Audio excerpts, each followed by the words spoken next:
Hello friends, welcome back to the mini video guys and my YouTube channel guys. Today when we are going to talk about guys Samsung phone setting guys, and today video title is guys how can we mute Samsung phone fans. We want to mute guys your Samsung phone, so how can you mute today fans? I will show you. I will tell you in this video guys. So before starting video fan, first of all go and subscribe the channel guys. Click the bell icon, like the video. Friends, now let's see guys how can we mute guys Samsung phone. So friends, you will have to on guys Samsung phone setting guys. After on phone setting, as you can see the style setting, fans click on phone sound and vibration, and fans you can see a phone mute setting, and so I will click on phone mute.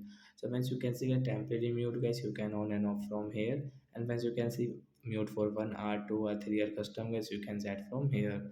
So guys, you can see the phone is on mute mode. So like the guy we can mute guys Samsung phone. So that's it guys. Thanks for watching the video. Bye bye guys.